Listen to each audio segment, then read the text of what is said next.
예, 달리는 토끼입니다.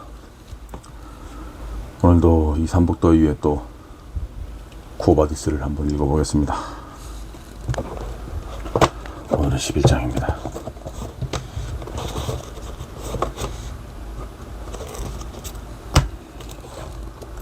쿠오바디스 11장 시작합니다. 그날 밤 비니키우스는 한숨도 자지 못했다. 채찍으로 매를 맞는 노예들의 신음소리를 들으면서도 고통과 분노를 사귈 수 없어 베트르뉴스가 떠난 다음 다른 노예들을 집합시켜 밤새도록 리기아를 찾아 헤맸다.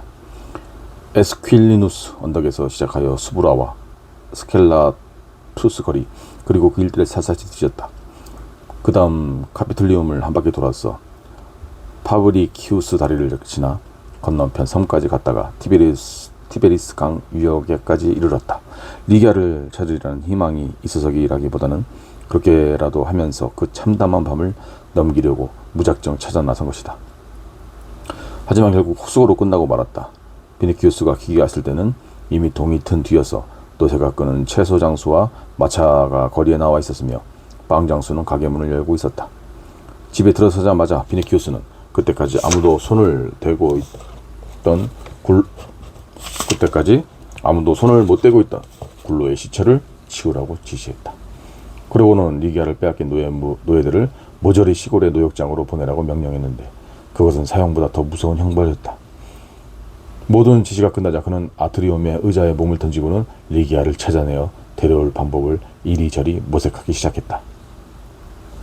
리기아를 포기하는 것, 그녀를 잃는다는 것, 두 번 다시 만날 수 없다는 것, 이것은 그에게 도저히 있을 수 없는 일이었다. 그런 생각만으로도 그는 미칠 듯한 분노에 휩싸였다.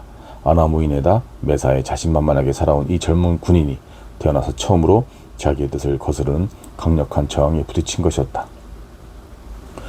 도대체 자신의 욕구에 감히 대항하려는 자가 어떻게 이 세상에 존재할 수 있는지 도저히 용납할 수가 없었다. 비니키우스로서는 바라는 것을 손에 넣지 못하는 것보다는 차라리 로마와 세상의 멸망을 보는 편이 나았다. 달콤한 술잔을 막 입에 들여는 순간 빼앗겨버리다니, 그것은 도저히 있을 수 없는 사건이었으며 신과 인간의 법에 호소해서라도 반드시 안갚음을 해야만 직성이 풀릴 것 같았다. 비니키우스는 무슨 일이 있어도 운명에 순응할 수 없다고 생각했다. 지금껏 살면서 리기아를 원한 만큼 절실하게 무엇을 갈망해 본 적이 없었다. 리기아가 곁에 없다면 살아가는 보람도 없을 것만 같았다. 그녀 없이 당장 내일을 어떻게 지낼까, 앞으로 어떻게 살아갈까를 생각하니 곧장 눈앞이 캄캄해졌다. 때로는 리기아에 대해 광기에 가까운 분노에 사로잡히기도 했다. 리기아를 때리고 머리채를 잡고 침실 안에서 질질 끌고 다니며 잔인하게 굴기 위해서라도 그녀를 찾아내고 말겠다는 큰소리치다가도 그녀의 목소리, 자태, 눈동자 등에 대한 강렬한 그리움이 밀려오면 당장 그녀의 발 아래 무릎을 꿇고 엎드려도 좋겠다는 마음이 들었다. 그는 리기아의 이름을 부르며 손가락을 깨물어 보기도 하고 두 손으로 머리를 움켜쥐기도 했다. 그는 전력을 다해 냉정하고 침착하게 그녀를 되찾을 올 궁리를 하려고 했지만 뾰족한 수가 떠오르지 않았다. 셀 수 없이 많은 수단과 방법이 머릿속에 오갔지만 하나같이 모두 터무니없는 것들 뿐이었다. 최종적으로 비니키우스는 아울루스 밖에는 리기아를 빼앗아갈 만한 사람이 없으며 만약 그렇지 않더라도 최소한 아울루스는 그녀가 어디에 숨어 있는지는 알고 있으려는 결론을 내렸다. 비니키우스는 아울루스의 집으로 달려가기 위해 벌떡 일어섰다. 만일 아울루스 장군이 그녀를 순순히 내주지 않고 자기의 위협에도 굴복하지 않는다면 곧장 황제에게로 달려가 그 늙은 장군을 황제의 명예에 거역했다는 죄목으로 고발하여 사형 선고를 받게 하리라. 하지만 그에 앞서 리기아가 어디에 있는지 자백시키지 않으면 안 된다. 설사 아울루스 내외가 순순히 리기아를 내어준다 해도 아울루스 장군에게는 반드시 복수하리라. 아무리 그들이 흔쾌히 나를 자기들의 집에 데려가 극진히 보살펴 주었더라도 그게 다 무슨 소용이란 말인가. 그들이 저지른 단 한 번의 잘못으로 인해 그동안 신세진대에 대한 마음의 빚에서 완전히 벗어났는데 복수의 일념에 사로잡힌 비니키우스는 백인대장이 아울루스 장군에게 사형 선고를 통보하는 순간 절망에 사로잡힐 폼포니아 그레키나의 표정을 상상하며 잔인한 쾌감을 느끼고 있었다. 아울루스의 사형은 기정사실이라고 비니키우스는 확신했다. 베트르뉴스 또한 자기를 도와주리라. 황제는 웬만하면 측근들의 조언은 그대로 수용하는 편이었다. 그러나 개인적으로 탐탁치 않게 여길 만한 특별한 이유가 있든지 아니면 그것을 거절할 때 쾌감을 느끼는 경우는 예외였다. 그런 다음 순간 갑자기 떠오르는 섬뜩한 추측에 비니키우스의 심장은 멎어버릴 것 같았다. 만일 리기아를 빼앗아간 것이 황제라면 네로가 심심풀이로 이따금 밤에 사람들을 습격하는 장난을 친다는 건 모두가 알고 있었다. 베트리니우스까지도 그런 장난에 가담한 적이 있었다. 주로 여자들을 붙잡아서 병사의 외투에 둘둘 말아 기절할 때까지 몇 번이든 공중으로 덜어 얹어 올리는 장난이었다. 네로는 그 장난을 일컬어 진주잡이라고 불렀다. 가난한 사람들이 떼지어 모여 사는 빈민굴에서 가끔 젊고 매력적인 진짜 진주를 발견하는 일이 종종 있었기 때문이다. 그들은 그렇게 여자들을 군인의 외투에 싸서 집어 던지는 짓거리를 사가티오라고 불렀는데 나중에는 그 장난이 진짜 납치 행위로 변질되었고 그렇게 캐낸 진주라는 팔라티움 궁전이나 황제의 별장으로 보내지든지 아니면 가까운 신하에게 선물로 하사되거나 하였다. 어쩌면 리기아도 그런 꼴을 당했을지 모른다.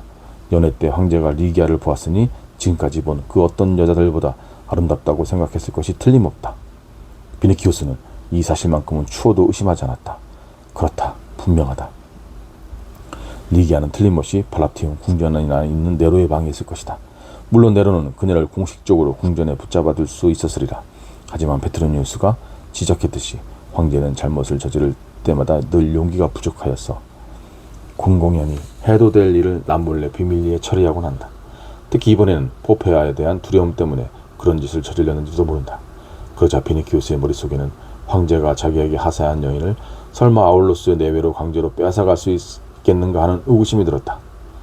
그렇다면 감히 누가 그런 짓을 하겠는가? 대담하게도 연회장으로 들어와서 리기아를 두 팔로 안고 갔던 그 푸른 눈의 리기족 거인이라면 그렇게 할 수 있을까? 그러나 그 거인이 과연 어디에 리기아를 숨겨둘 수 있단 말인가? 어디로 그녀를 데려가겠는가? 한낱 종의 신분으로 그런 엄청난 일을 할 수 있을 것 같진 않았다. 아무리 생각해도 황제 말고는 그런 짓을 할 수 있는 사람이 없다. 여기까지 생각하자 비니키우스의 이마에는 구슬땀이 흘러내리고 눈앞이 캄캄해졌다. 정녕 나는 리기아를 영원히 잃어버렸단 말인가? 다른 사람이라면 몰라도 황제의 소나기에 들어간 여자는 빼앗아 올 수가 없다. 이 무슨 기구한 운명이란 말인가? 비니키우스는 조금 전보다 더욱 절망적인 확신에 몸부림치며 탄식을 되풀이했다. 네로의 두 팔에 안겨있는 리기아를 상상하면서 비니키우스는 난생 처음 세상에는 인간으로서 절대 참을 수 없는 일이 있다는 것을 절감했다. 순간 그는 자신의 리기아를 진심으로 사랑하고 있다는 사실을 깨달았다. 물에 빠진 사람의 눈앞에 지나간 삶이 번개처럼 스쳐 지나가듯이 그의 머릿속에 리기아에 대한 짧은 추억이 떠올랐다. 비니키우스는 그녀의 모습을 낱낱이 기억하고 있었고 그녀가 한마디 다 외울 수 있었다. 연못에서 그녀를 처음 보았던 일, 아울로스의 집에 찾아가서 그녀를 만났던 기억, 궁중 연회장에서 마지막으로 그녀와 함께했던 시간. 비니키우스에게는 마치 리기아가 바로 곁에 있는 듯 생생하기만 했다. 머리카락의 향기, 따사로운 체온, 그녀의 숨겨난 입술을 탐했던 첫 키스의 달콤함까지 모든 것이 고스란히 되살아났다. 비니키우스에게는 리기아가 지금까지 알고 있던 것보다 훨씬 더 아름답고 훨씬 더 완벽한 사람으로 모든 인간과 모든 신들 가운데서 선택된 가장 빼어난 존재로 여겨졌다. 자신의 심장에 뚜렷이 각인되어 피가 되고 생명이 되어버린 리기아가 네로의 소유가 되어버렸을지도 모른다는 생각에 비니키우스의 온몸에는 심한 신체적 고통까지 몰려왔다. 그 고통이 어찌나 심한지 머리가 산산조각 날 때까지 벽에 들이받고 싶을 정도였다. 비니키우스는 자기가 아마 미쳤는지도 모른다고 생각했다. 만일 그에게 복수심이라도 없으면 정말로 실성해버릴 것 같았다. 조금 전까지만 해도 리기아를 되찾지 못하면 더 이상 살 수 없을 것이라고 생각했지만 지금은 그녀를 위해 복수할 때까지는 죽을 수 없다는 생각이 들었다. 그렇게 생각하자 조금은 힘이 솟았다. 내가 그대의 카시우스 케레아가 되어주리라. 비니키우스는 네로를 떠올리며 소리쳤다. 그는 빗물을 받는 인플루비움의 가장자리에 놓인 화분에서 흙을 한 움큼 집어들고는 헤카테와 에레보스와 자기 집안의 수호신에게 철저한 복수를 맹세했다. 그리고 나니 마음이 다소 가라앉았다. 적어도 살아야 할 목적과 밤낮을 보낼 수 있는 목표가 생긴 것이다. 비니키우스는 아울로스 장군을 만나겠다는 생각을 버리고 팔라티움 궁으로 가자고 가마꾼들에게 명령했다. 간도 중 비니키우스는 만일 황제가 아련을 거부하든지 또는 무기를 찾기 위해 몸색을 한다면 그것이야말로 황제가 리기아를 납치한 증거임에 틀림없다고 생각했다. 비니키우스는 무기를 소지하지 않았다. 지금 그의 정신 상태는 온전치 못했다. 한 가지 생각에 편집적으로 몰두하는 사람이 그렇듯이 비니키우스는 머릿속에는 복수의 일념 외에는 아무런 생각도 없었다. 그는 복수를 시작하기 전에 집념이 약해지는 것을 원치 않았다. 우선 악태를 꼭 만나보고 싶었다. 그녀를 통해서 사건의 진상을 파악할 수 있으리라고 생각했던 것이다. 혹시 궁전 어딘가에 리기아를 볼 수 있을지도 모른다는 기대감에 몸이 떨려왔다. 만일 황제가 누구인지도 모르고 리기아를 납치했다면 오늘 안으로 돌려보내줄 수도 있지 않을까? 하지만 잠시 후 그런 기대를 떨쳐버렸다.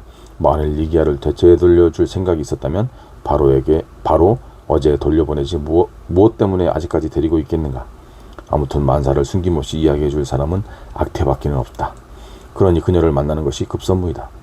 그런 확신이 들자 비니키우스는 노예들에게 서둘러 가마를 몰도록 지시하고는 가는 동안 내내 리기아와 복수에 대해 두서없이 생각에 잠겼다. 이집트의 여신 파스트를 섬기는 제사들은 마음속으로 점 찍은 사람은 누구든지 병에 걸리게 할 수 있는 비법을 터득하고 있다는 말을 들은 적이 있는데 그들에게 그 방법을 전수해달라고 부탁할 생각이었다. 또 동방에서는 유대인들 중에 적의 몸에 종기가 생기게 하는 주문을 알고 있는 사람이 있다고 들었다. 그의 노예들 가운데에는 유대인이 몇 명 있었다. 그는 집으로 돌아간 즉시 그들이 방법을 털어놓을 때까지 채찍질을 해서라도 반드시 알아내고야 말겠다고 다짐했다. 하지만 뭐니 해도 가장 통쾌한 상상은 자신의 단검으로 직접 황제를 찌르는 장면이었다. 예전에 가이오스 카리쿨라의 몸에서 흘러나온 핏줄기가 주랑의 기둥에 지금까지도 지워지지 않는 흔적을 남겼듯이 자신의 단검이 네로에게 똑같은 핏줄기를 뿜어내게 할 것을 상상하면서 비니키우스는 짜릿한 쾌감을 느꼈다. 이제는 온 로마 시민을 다 학살한다 해도 상관없을 것 같았다. 만일 복수의 신들이 그와 리기아를 제외한 나머지 모든 사람들을 다 멸망시키겠다고 하면 그는 그 제안을 서슴지 않고 받아들일 것이다. 아치형의 궁중문 앞에 도달했어야 비니키우스는 제정신으로 돌아왔다. 경호병을 보자 만일 저놈이 나의 출입에 대해서 조금이라도 난처한 기색을 보이면 리기아는 황제의 뜻에 의해 궁전에 있는 것이 틀림없다고 생각했다. 하지만 고참 백인대장은 친절한 미소를 지으며 가까이 다가오고 있었다. 안녕하십니까? 호민간 각하. 만일 폐하를 아련하실 생각이시라면 때가 아주 좋지 않습니다. 만나 뵐 수 있을지 어떨지 지금으로선 잘 모르겠습니다. 무슨 일이 있는가? 비니키우스가 물었다. 황녀께서 오늘 갑자기 병이 나셨답니다. 폐하도 포페아 황후도 온 로마 시내에서 불러들인 의사들과 함께 공주님을 간호하고 계십니다. 예사로운 일이 아니었다. 황제는 딸이 태어날 때 거의 미친 사람처럼 환호하면서 황녀의 탄생을 인간이 누릴 수 있는 기쁨 이상이라 치하하면서 경축했다. 원로원에서는 아기가 태어나기 전부터 성대한 의식을 갖추어 포페아의 태내에 신의 가호가 깃들기를 기원했다. 그녀가 해산한 안티움에서는 정성스러운 곡물이 바쳐졌고 황녀의 탄생을 기념하는 성대한 경기가 벌어졌으며 그 밖에도 포르투나를 위해 2개의 신전이 건립되었다. 무슨 일에나 절도를 지키지 못하고 극단에 치우치곤 하는 네로는 어린 공주를 끔찍히 사랑했다. 포페아에게도 그 딸은 자기의 지위를 튼튼히 하고 세력을 확고부동한 것으로 만들어준다는 의미에서 더할 나위 없이 소중한 존재였다. 로마 제국 전체의 운명이 그 어린 황녀의 건강과 생명에 달려있다고 해도 과언이 아니었다. 하지만 현재 비니키우스에게는 자신의 문제, 자신의 사랑밖에는 아무것도 안중에 없었기에 백인대장의 말에는 귀도 기울이지 않고 이렇게 말했다. 내가 만나려는 건 악태요. 그러나 악태도 황녀를 간호하러 갔기 때문에 비니키우스는 오랫동안 기다리지 않으면 안 되었다. 악태는 헬쑥하고 피로한 얼굴로 정오가 다 되어서야 돌아왔는데 비니키우스를 보더니 얼굴이 더욱더 창백해졌다. 악태! 비니키우스가 그녀의 손을 잡고 안채로 끌고 가며 소리쳤다. 리기아는 어디에 있습니까? 그것은 제가 묻고 싶은 말입니다. 악태는 원망의 눈빛으로 비니키우스를 바라보았다. 그는 악태에게 침착하게 물어보려 했으나 분노의 고통 때문에 얼굴을 찡그리며 또다시 양손으로 머리를 움켜쥐었다. 없어졌습니다. 도중에 누군가가 납치해갔어요. 잠시 후 비니키우스는 정신을 가다듬고 악태에게 자신의 얼굴을 바짝 들이대고 이를 갈면서 말했다. 악태, 목숨이 아깝다면 그리고 당신이 상상조차 할 수 없는 불행한 꼴을 당하고 싶지 않다면 사실대로 대답하시오. 폐하가 그녀를 납치한 거요? 폐하께서는 어제 궁전 밖에는 나가시지도 않았습니다. 당신 어머니의 그림자와 모든 신들에 대고 맹세할 수 있어? 정말로 그녀가 궁전에 없단 말이오. 마르쿠스님, 제 어머니의 그림자에 대고 맹세하지만 그녀는 궁에 안에 없어요. 그녀를 데려간 건 황제가 아니에요. 황녀가 어제부터 병환 중이시라 폐하께서는 따님의 요람에서 한시도 떠나지 않고 계십니다. 비니키우스는 우선 안도의 숨을 쉬었다. 가장 두려웠던 위험이 사라졌기 때문이다. 그렇다면 아울루스 부부가 납치해 간 거로군. 그들에게 재앙이 있으라. 비니키우스가 벤치에 앉으면서 주먹을 불끈 쥐고 말했다. 아울루스 플라티우스 장군은 아침 일찍 여기에 오셨어요. 황녀의 간호 때문에 직접 만나 뵈지는 못했으나 에파프로디투스와 또 다른 황제의 측근들에게 리기아에 대해 물어보시고 나중에 다시 저를 만나러 오시겠다며 댁으로 돌아가셨답니다. 자기에게 혐의가 들어오지 않게 하려는 수작입니다. 만일 리기아의 신변에 무슨 일이 일어나는지 정말로 모른다면 우리 집으로 리기아를 찾으러 와야지. 왜 황궁에 왔겠습니까? 그분이 밀라판에다 제게 전할 말을 적어놓고 가셨습니다. 그것을 보면 자초지종을 아시게 될 거예요.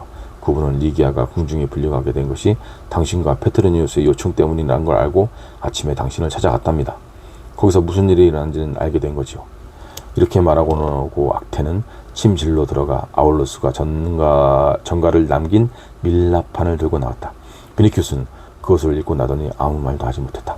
악태는 비니키우스의 어두운 얼굴에서 그의 생각을 읽으려는 듯 물끄러미 바라보다가 마침내 입을 열었다.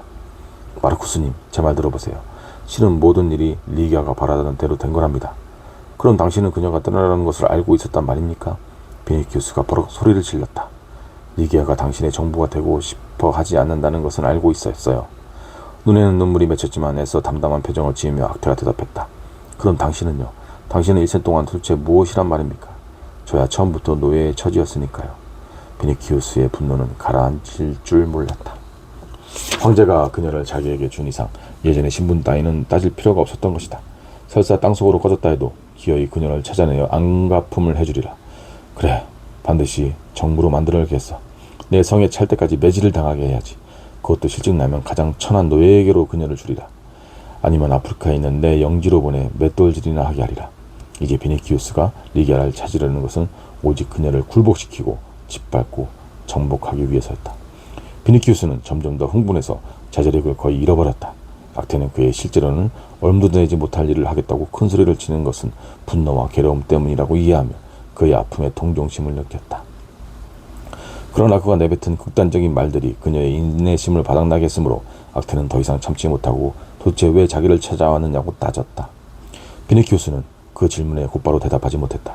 처음에는 그냥 오고 싶었기 때문이며 이곳에 오면 무슨 소식이든 알게 될 것 같아서 왔다고 얼버무리다가 결국 황제를 만나러 왔으나 아련할 수가 없어서 들르게 된 것이라고 둘러댔다.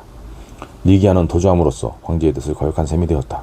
황제에게 탄원하여 로마 시내는 물론이고 로마 제국의 모든 영토에까지 그녀를 찾는 수색 명령을 내려달라고 하리라. 군단을 모조리 동원하여 제국 내의 모든 집들을 샅샅이 뒤지는 한이 있어도 반드시 그녀를 찾아내리라. 페트로니우스가 그의 탄원을 도와줄 것이다. 그럼 오늘 당장이라도 수색을 시작할 수 있다. 조심하세요. 만일 폐하의 명령으로 그녀를 찾아낸다면 그녀는 영원히 당신의 사랑이 되지 못할 거예요. 비니키우스가 눈살을 찌푸렸다. 그게 무슨 뜻입니까? 비니키우스, 제 말 들어보세요. 어제 저와 리기아는 정원에 나갔다가 포페아 황후와 어린 황녀를 만났어요. 황녀는 흑인 유모인 릴리트의 품에 안겨 있었지요. 황녀는 어젯밤부터 병이 났는데 릴리트는 황녀가 마법에 걸렸다면서 정원에서 만난 외국 여자가 주문을 걸었기 때문이라고 우기고 있답니다. 다행히 아기가 병에서 회복되면 그런 일은 모두 잊혀지겠지만 그렇지 않을 경우에는 포페아가 직접 나서서 리기아를 고발할 거예요. 만약 일이 그렇게 돌아가게 되면 리기아는 발견되는 즉시 목숨을 잃게 될 거예요. 잠시 침묵이 흘렀다. 이윽고 비니키우스가 입을 열었다. 어쩌면 리기아가 황녀에게 마술을 부렸는지도 모르지요. 내게 그렇게 한 것처럼. 릴리트는 황녀를 안고 우리 곁을 지나갈 때 황녀가 갑자기 울기 시작했다고 주장하고 있어요. 네, 사실입니다. 정말로 그 순간 황녀가 울음을 터뜨렸거든요. 아마 정원에 나오기 전부터 어딘가 몸이 좋지 않았을 거예요. 마르쿠스님, 리기아를 찾는 건 당신 마음이지만 제발 혼자서 그녀를 찾아보세요. 황녀가 완전히 나을 때까지는 황제 앞에서 리기아의 얘기는 꺼내지 않는 편이 좋을 것 같아요. 그랬다가는 그녀는 포페아에게 복수당하고 말 거예요. 그녀는 다시 당신 때문에 너무 많은 눈물을 흘렸답니다.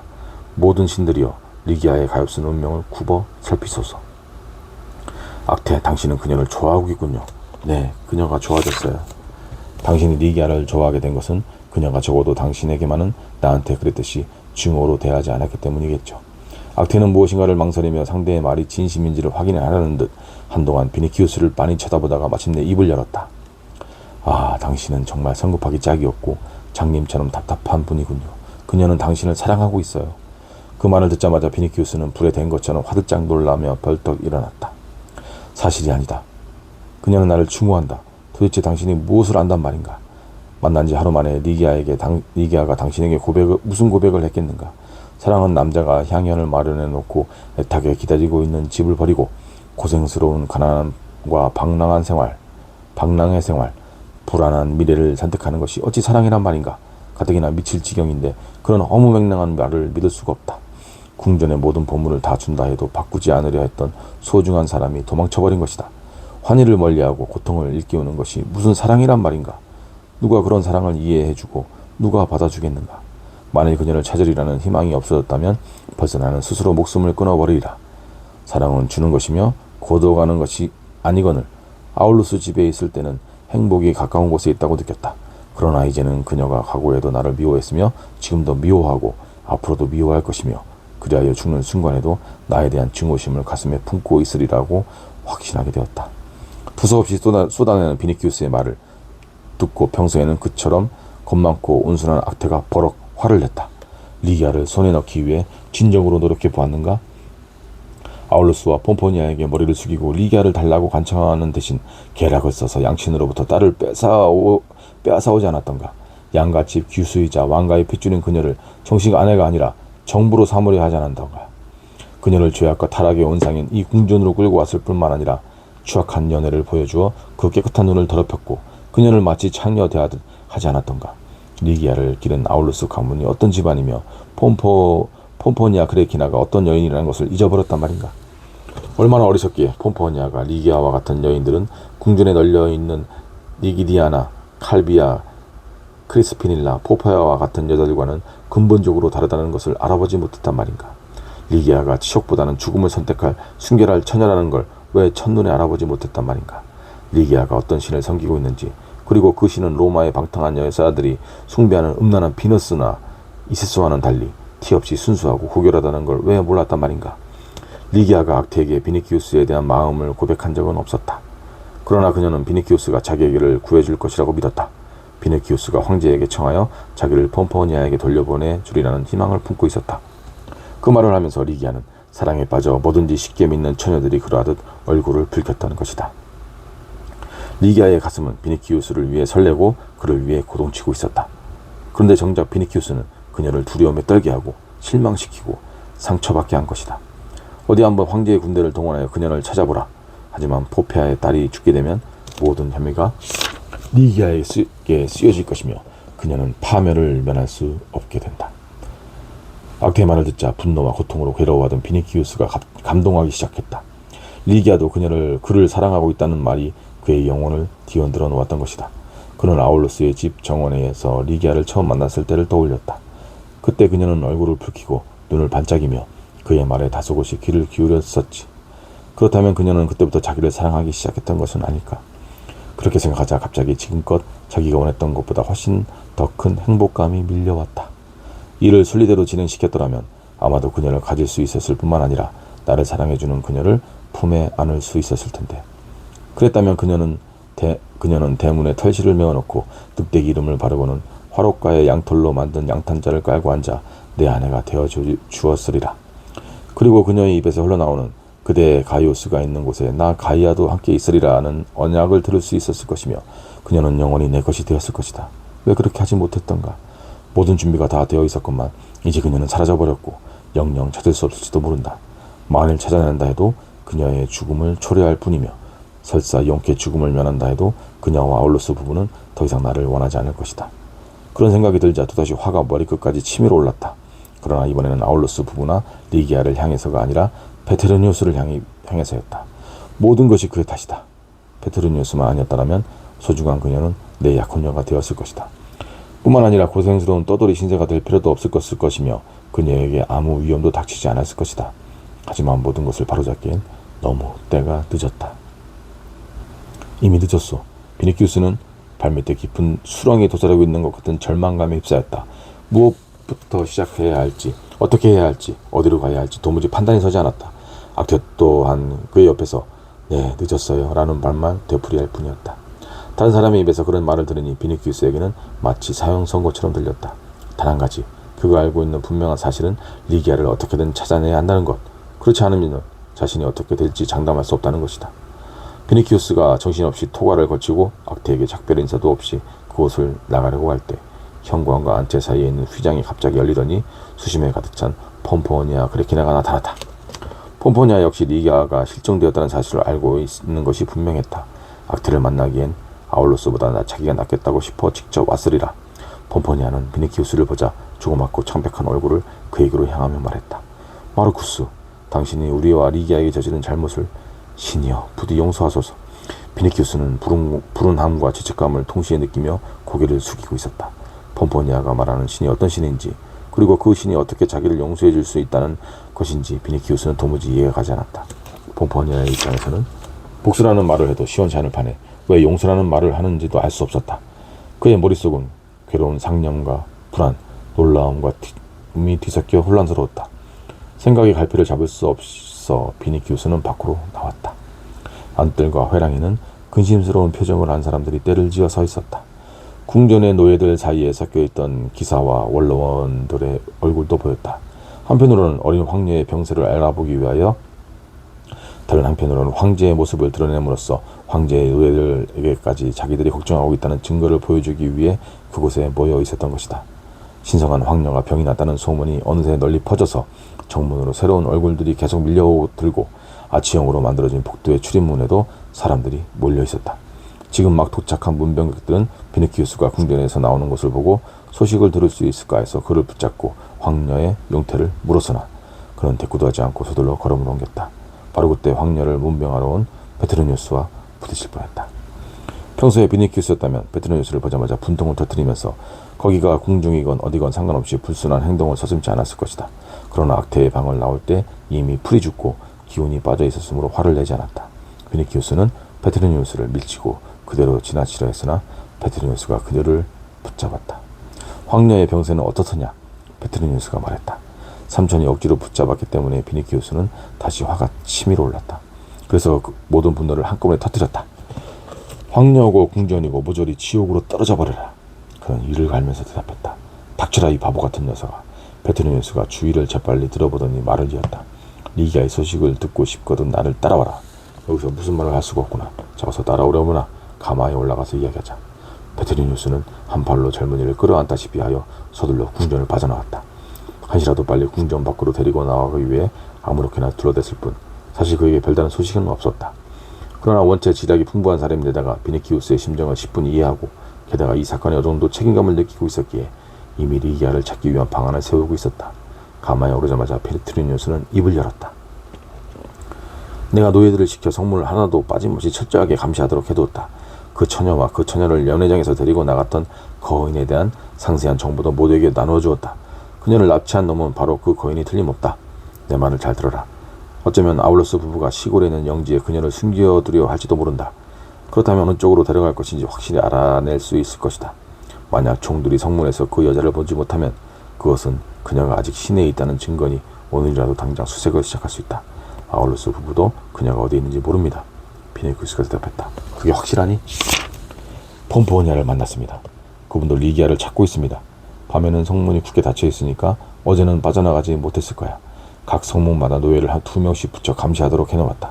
한 명은 리기아와 거인의 뒤를 밟게 하고 다른 노예는 내게 곧장 달려와 보고하도록 해뒀다. 그녀가 성 안에 있다면 반드시 찾을 수 있을 거야. 그 성인은 신장이나 체격이 유별나니까 금방 눈에 띌 거다. 그녀를 납치한 일당이 황제가 아닌 것만도 정말 다행이다. 황제가 한 짓이 아니라는 것은 내가 보증한다. 팔라티움 궁에서 일어나는 일 중 내 귀에 들어오지 않는 비밀이란 없으니까. 비니키우스가 화가 나기보다는 슬픔에 목이 메어 악태로부터 들은 말을 페트로니우스에게 더듬더듬 전했다. 새로운 위험이 리기아의 신변에 닥쳤는데 그 위험이 워낙 무서운 것인지라 가령 우리가 리기아를 찾아낸다 해도 포페아의 눈에 띄지 않는 곳에 감춰야만 한다고 말했다. 그러고는 페트로니우스의 공연과 간섭과 쓸데없는 충고에 대해 거세게 항의했다. 그러고는 페트로니우스의 공연한 간섭과 쓸데없는 충고에 대해 거세게 항의했다. 페트로니우스만 아니었더라면 모든 일이 순조롭게 풀렸으리라. 리기아는 아울루스의 집에 있었을 것이고 매일 그녀와 만날 수 있었기에 황제보다 행복했을 것이다. 이런저런 말을 하는 동안 비니키우스는 감정이 북받쳐 오르는 것을 참을 수 없었다. 어느덧 그의 눈에서는 슬픔과 분노의 눈물이 흘러내렸다. 베트레니우스는 이 젊은이가 그렇게까지 리기아를 사랑하고 그리워하리라고는 꿈에도 생각지 못했기 때문에 그 비통한 눈물을 보고 속으로 매우 놀랐다. 오, 전능한 키프로스의 여신이여, 그대야말로 신들과 인간을 지배하는 유일한 존재입니다.